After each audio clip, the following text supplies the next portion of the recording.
साथियों, लगातार आप धूप में बैठे हो। मुझे पता है तमिलनाडु से, छत्तीसगढ़ से और जम्मू कश्मीर से और उधर महाराष्ट्र से जो यात्रा करके आते हैं क्योंकि यहाँ एक एक व्यक्ति 30-30, 40-40 घंटे की यात्रा करके आया है। 3-3 दिन की यात्रा की है उन्होंने, और फिर यहाँ धूप, भगवान भी परीक्षा ले रहा है। तो आप सब बहुत ही संघर्ष के साथ ही रहे हैं। 21 ट्रेनें रद्द हो गई, डाइवर्ट हो गई। रद्द हो जाती तो दूसरा ही करवा लेते। और छत्तीसगढ़ से जो संपर्क क्रांति आ रहे हैं उनमें 1,500 लोग, क्योंकि सबसे ज्यादा छत्तीसगढ़ में ये आंदोलन चल रहा था, वो सभी लोग 2 ट्रेनों में फंसे हुए हैं। अभी वो भी साथी लोग जुड़ जाएंगे। मैं मंच पर विराजमान हमारे सबके चहेते और राहुल गांधी जी का संदेश लेके आए मेरे बड़े भाई और दिल्ली कांग्रेस प्रदेश अध्यक्ष आदरणीय देवेंद्र जी का मैं स्वागत भी करता हूँ आप सबकी तरफ से। हमारे एनसीपी के राष्ट्रीय महासचिव शरद पवार जी की तरफ से के अग्रवाल जी आए, वो साइड में बैठे हैं, उनके थोड़ी दिक्कत है। हमसे पहले यहाँ सांसद सीपीएम के नीलोत्पल बसु जी आके गए हैं, क्योंकि सीताराम येचुरी साहब की तबीयत ज्यादा खराब है, इसलिए वो निकल गए।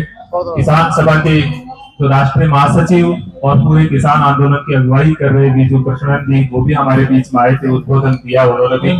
और सांसद संजय सिंह जी अभी रास्ते में है, समय पे मेरे पास अभी भी मैसेज है कि वो आ रहे हैं, तो अभी हो सकता है कि वो भी थोड़ी देर में हमारे बीच में रहे। हमारे सबके संघर्ष के प्रतीक हमारे वी श्रीनिवासन जी और हमारे राष्ट्रीय अध्यक्ष और पूरी एआईएसओ की टीम, पूरे प्रदेशों के अध्यक्ष, सभी साथी लोग, आप सबको मैं नमन करता हूँ, सबको प्रणाम करता हूँ। मित्रों, समय बहुत कम है। मैं कुछ चंद बातें भाषण के बजाय, मेरे लिए मंच मेरे साथियों को आगे के आंदोलन के लिए तैयार करने की एक उपज है। मैं इसलिए आपसे कुछ संवाद करना चाहता हूँ। मित्रों, मैं कोई पीड़ित नहीं हूँ। आप सबको पता है मेरा कोई रुपया नहीं लगा। मैं तो जानता भी नहीं था कि ये एमएलएम सिस्टम क्या होता है। मैं तो किसान आंदोलन से जुड़ा हुआ था, प्रोफेसर था, पहले सिविल सर्विसेज में रहा, और पृथ्वीराज जी और इनके साथ में जब मैंने देखा, मुझे 2-3 चीज बड़ी हर्ट कर गई। एक, इस देश के बीच, देवेंद्र जी, इस देश के बीच कोई सैकड़ों नहीं, हजारों नहीं, लाखों की संख्या में ये जो एमएलएम सिस्टम से जो बीच में जो एजेंट और मीडिएटर जो थे, इंटरमीडिएटर, उन्होंने सुसाइड कर लिया और आज उनकी कहानी दब गई। और मेरा सबसे बड़ा दर्द यह है कि मध्य प्रदेश का एक जो साथी ने सुसाइड किया, वो पहले 4 दिन से लगातार वो बात कर रहा था। जिस दिन उन्होंने सुसाइड किया उससे पहले रात की बात कर रहा था। एक आपके आंदोलन की अगुवाई करते हुए एक साथी की अगर मैं जान नहीं बचा पाता हूँ, तो इससे दुखद कोई बात नहीं है। रातों रात नींद नहीं आती है। मुझे वो जो क्षण है वो बहुत उद्वेलित करते हैं। आप सोचिए साथियों, मैं जब आपकी चीजों की स्टडी करने लगा तो कोई आंकड़ों को देख करके मतलब विश्वास ही नहीं करता है कि एक कंपनी के पीएसएल के, ये तो सेबी ने डेटा दिया 5.85 करोड़, रियल डेटा तो क्या है, ये तो उनकी रिपोर्ट में है जो सुप्रीम कोर्ट में पेश की है। किसे कहते हैं 6 करोड़ एक कंपनी के? अरे 100 देशों की पॉपुलेशन नहीं होती है इतनी तो। और पूरे पीएसयू की 2014 के बाद ही क्या हुआ देवेंद्र जी, 40 करोड़ की संख्या कहते किसको है? ये मतलब सोचने की बात है। हम किसानों की बात करते हैं, हम मजदूरों की बात, सारी समस्याएं हम लड़ रहे हैं, लेकिन 40 करोड़ लोग कहीं के नहीं है, उनके लिए कहीं कोई आवाज नहीं है। ये मेरे लिए बड़ी चिंता की बात थी। मेरे लिए वो युवा बहुत महत्वपूर्ण था जो 20-22 साल की उम्र के अंदर काम शुरू किया। और मैं उन साथियों से मिला, वो कहते हैं कि हम योग्य हैं, लेकिन अब हम न समाज में जा सकते हैं, गांव में तो काम भी नहीं कर सकते क्योंकि चोर हो गए। आप सोचिए 30-30 साल तक, 35-35 साल तक ये कंपनियां काम करती है, तो ये कंपनी एक्ट के तहत रजिस्टर्ड है, कोई गैर कानूनी है।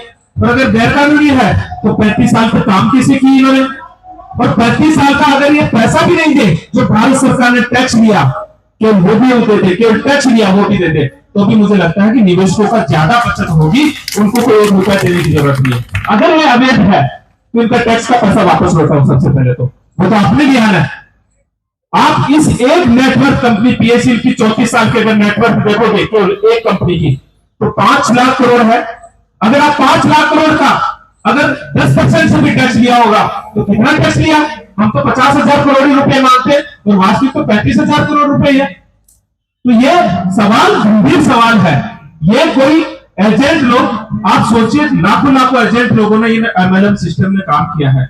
मेरा सवाल यह है ये अपने समाज में चोर हो गए, कहीं जा नहीं पा रहे हैं, शादी ब्याह में जा नहीं पा रहे हैं। मैं इस सवाल को केवल पैसों से जोड़ के नहीं देखता हूं।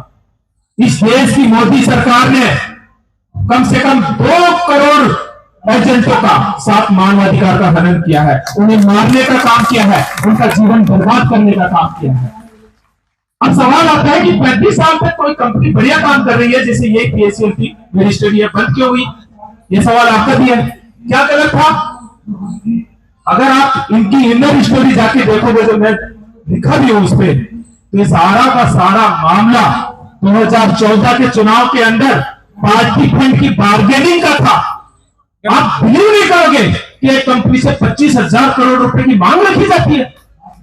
ये अपने आप में कुछ सोचनीय बात है कि इतनी बड़ी बड़ी डिमांड इन्होंने की, और जब उनकी बार्गेनिंग पूरी नहीं हुई तो अचानक से उन्होंने सेबी के एक्ट में चेंज किया और सेबी को यह कहा कि इनसे कोई नोटिस नहीं दोगे।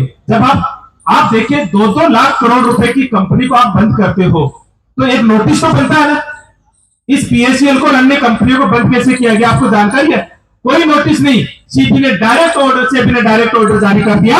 जैसे कि आजकल नई सेबी के अध्यक्ष करती है कि नए सेबी के अध्यक्ष बन रहे हैं, ऐसे मोदी सरकार आए और उन्होंने एक अमेंडमेंट किया।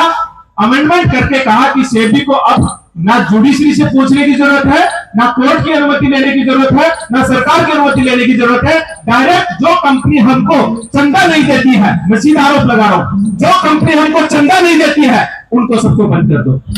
ये चिट फंड की समस्या का रूट कोज ये है। और अगर ये रूट कोज है तो इस देश के करोड़ों करोड़ों लोगों को बर्बाद किया नरेंद्र मोदी जी ने। इन करोड़ों लोगों की खुर्शीद लगेगी, और अगर इन करोड़ों लोगों को आपने बर्बाद किया है तो मेरा जैसा एक प्रोफेसर, मेरा जैसा एक व्यक्ति का अगर इसमें जीवन खपत हो जाए और उसमें से अगर आधे लोगों को भी न्याय मिल जाए तो वो तो मेरा तो जीवन सफल हो गया। इसलिए मैं चाहता हूं कि मैं आपके साथ इस जीवन को लगाने का निर्णय लिया। किसी भी व्यक्ति के लिए एक जीवन का निर्णय बहुत बड़ा निर्णय होता है, और मैंने इसीलिए लिया कि एक समस्या पर कोई काम नहीं कर रहा है। जो कोई कहता है, एजेंट कहते हैं ये तो खुद चोर है, आप लोग बैठे हो मीडिया वाले कहते हैं आपने तो खुद लोगों का पैसा लगा। मैं पूछना चाहता हूं, 35 साल तक पीएससीएल का जो टैक्स लिया, तब ये लोग चोर नहीं थे, तब इन लोगों से टैक्स लिया आप लोगों ने। 1983 में रजिस्टर्ड है सारा आपका, शारदा, संजीवनी, कितनी चीजें आप देखोगे इस देश के भीतर बनती और उन लोगों को बंद किया। क्यों चालू किया था आप लोगों ने फिर? इसलिए इसकी जिम्मेदारी सरकार की है। मेरा यह मानना है इस समस्या के समाधान में जब भी हम संगठन खड़ा करते हैं, हमारे सामने सबसे बड़ी चुनौती खड़ी होती है कि आरएसएस वाले बगल में पैरेलल संगठन खड़ा करके हमारे संगठन को और इस आंदोलन को कमजोर करने का काम करते हैं। ये मैंने देखा है। क्यों? क्योंकि मैं इस चीज को समझता हूं कि जैसे ही लड़ाई आगे आती है, इसी समय हम एक बार शुरू किए इस लड़ाई को 2019 में, जब हम चरम पर पहुंचे, राहुल गांधी जी हमारे बीच में आ गए थे। किसी बस रास्ते से गए, नाना पटोले जी को बीच में हमारे बीच में भेजा।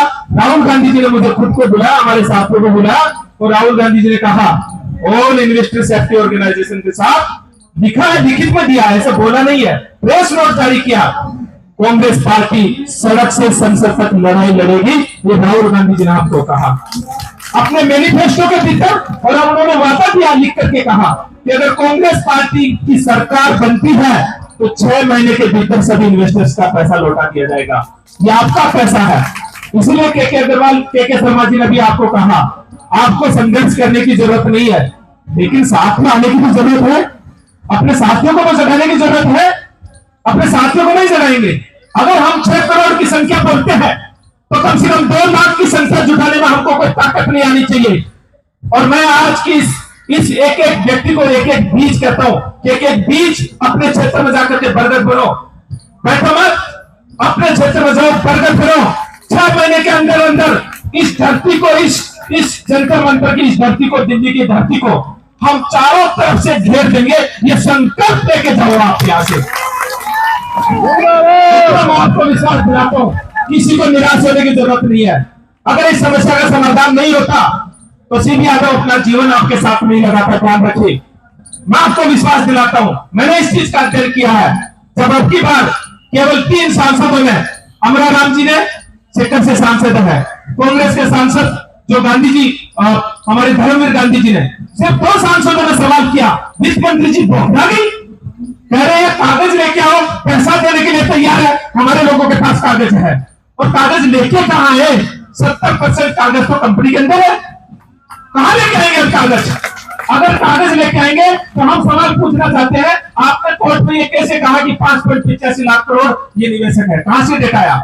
मतलब सब आपकी पेन ड्राइव के अंदर सेव है, सब आपके डेटा के अंदर सेव है।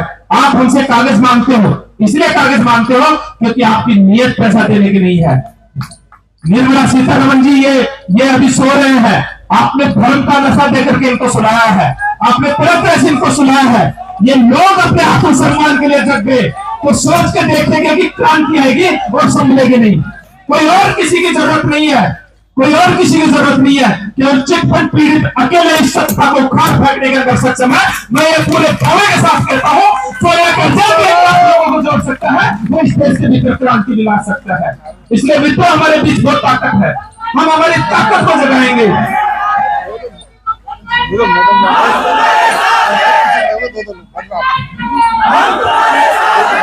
इसलिए मित्रों, निराश होने की जरूरत नहीं है। इंडिया गठबंधन हमारे साथ आया है, सत्ता में आएगा, हम उनके भी खिलाफ खड़े होंगे अगर वो न्याय नहीं करेगा तो, और मैं उसका एक हिस्सा हूं। हमारी पार्टी की सरकार, जो कांग्रेस पार्टी की सरकार राजस्थान में और छत्तीसगढ़ में आई, जब राजस्थान में आई तो जब मैंने ये कागज ले जाके सीधा का सीधा अशोक गहलोत जी को दिया, गहलोत साहब इनका पैसा लौटाना होगा, इनकी प्रॉपर्टी को बेचना होगा। मेरे एक साथी कह रहे थे कि इनकी प्रॉपर्टी को सरकार बेचती नहीं। गहलोत साहब ने एक कमेटी बनाई, मुझे उस कमेटी का सदस्य बनाया। लेकिन सबसे बड़ी प्रॉब्लम यह है कि सेबी के द्वारा अटैच कंपनी जो प्रॉपर्टी है उनको राज्य सरकारें बेच नहीं सकती। इसलिए गहलोत साहब ने फिर एक जो पोर्टल खुला था, उस पोर्टल के लिए सबके लिए निःशुल्क तौर पर सबके लिए क्या खोल दिया गया कि हमारे निवेशकों के लिए हर जिला कलेक्टर और मुख्यालय पर गहलोत सरकार ने और छत्तीसगढ़ सरकार ने पीएसीएल पीड़ितों के लिए पोर्टल खोला या नहीं खोला? इसलिए साथियों, आप देवेंद्र जी के साथ रहिए, आप इंडिया ब्लॉक के साथ रहिए और आप खुल के जाके अपने सांसदों को कहिएगा, आप क्षेत्र के अंदर आए तो हमारी समस्या को उठाइए। और अगर पीएसीएल की और अन्य चिटफंड कंपनियों की समस्या को कोई सांसद नहीं उठाता है तो उनको क्षेत्र में घुसने नहीं देना है। ये संकल्प लेके आपको जाना है। मित्रों, मैं मेरी बात को इतना ही कहते हुए, क्योंकि हमारा समय भी हो रहा है, आप सबको मैं इस बात का आश्वासन देता हूं मित्रों कि आप लोगों को निराश नहीं होना है। ये लड़ाई जीतनी है। आप लोग घर जाएंगे, घर जाके बैठेंगे नहीं, एक एक व्यक्ति सैकड़ों हजारों लोगों को जोड़ना है। मोटरसाइकिल का तेल चलाना है, नहीं तो पगडंडी पे पैदल चलना है। 6 महीने के भीतर हम जल्दी ही, शायद फरवरी मार्च के आसपास, 2 फरवरी का ही क्यों नहीं हो जाए, 2 फरवरी 2025 को हम दोबारा इस धरती पे मिलने वाले हैं और आर पार की लड़ाई लड़ने वाले हैं।